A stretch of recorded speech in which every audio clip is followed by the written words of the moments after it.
expressed after previous elections is that although the public service broadcaster in Georgia provides more balanced coverage than other pro-government news outlets, the activities of government and government ministers during election periods, which although in itself isn't skewed in terms of its present. Part of the public service missions of the public service broadcasting organizations and public service missions are defined at the national level, which means that it can vary from country to country. I don't know what elections, and it has been very successful. And I also understand that the opposition has not really used very much the possibility to free advertising. That governmental body, the supervisory board of the public broadcasting company, sent a letter saying that they're going to resign, have not been broadcast fairly on the public broadcasting system. So I just want to add to that. Specifically on this point, I think there's, and unfortunately, like these channels, like reject to show some alternative information about what's going on in Georgia. Me being in charge of that TV station when we made Georgian state TV station and transited into a Georgian public broadcast, and with my initiative and my aid, GPB joined the European Broadcasting Union. როდესაც ლაპარაკობს იბიუ რომ განვითარების სტრატეგია 2015 წლამდე 2015 წლამდე ვებგვერდზე კარგი იქნებოდა რომ ამ სტრატეგიის რეალიზაციაზე მონიტორინგი გაეკეთებინა, რაზეც იყო უკვე აქ საუბარი. When 20% for the 20% of population there is access to alternative information. So must carry law is the law which was approved by Georgian parliament, and that is sort of obligation for us. As I mentioned, we are having now around up to 30% view, 30% of the population, which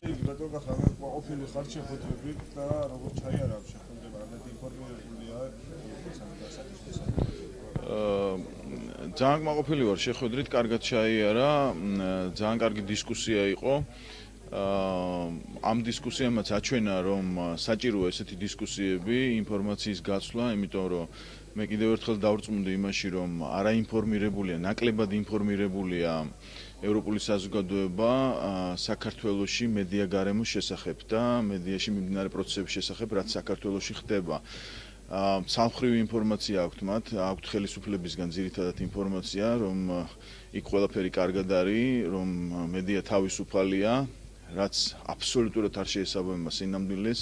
აქ იყო იბიუს წარმომადგენელი, რომელიც საზოგადოებრივ ტელევიზიაზე საუბრობდა და საერთოდ საქმის კურსში არ არის იმის შესახებ თუ რა ხდება დღეს არა მარტო თქვათ მედია გარემოს თვალსაზრისით საქართველოში, არამედ საერთოდ არ იცის მისი წევრი ორგანიზაციის, ამ შემთხვევაში საზოგადოებრივ ტელევიზიაში რა ხდება.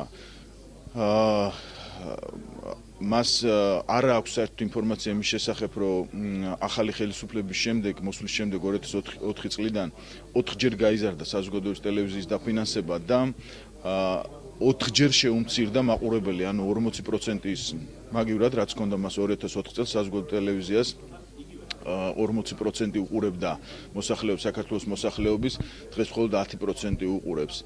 საერთოდ არ აქვს ინფორმაცია, რომ იცის, რომ არსებობს პიკი, კერძო არხი, რომელსაც საზოგადოებრივ ტელევიზია აძლევს სიხშირეს და აძლევს დაფინანსებას, რა მიზნებისთვის არის შექმნილი ეს, რატომ იხარჯება, რაში იხარჯება ჩვენი ფული, საქართველოს მოქალაქეების ფული, რომელთაც ფინანსდება საზოგადოებრივ ტელევიზია და ამ ფულიდან ამ კერძო არხს ტელეკომპანია პიქს საკმაოდ დიდი თანხები ერიცხება და რა მიზნებისთვის ერიცხება, რა სიკეთეს აძლევს ტელეკომპანია პიკი საქართველოს მოქალაქეებს, ეს მისთვის უცნობია და საერთოდ უცნობია ყველაფერი, რაც საქართველოში ხდება. ამ თვალსაზრისით ძალიან საინტერესო იყო, იმიტომ რომ გაუზიარეთ ინფორმაციები ერთმანეთს და ბევრი ადამიანისთვის მე ვფიქრობ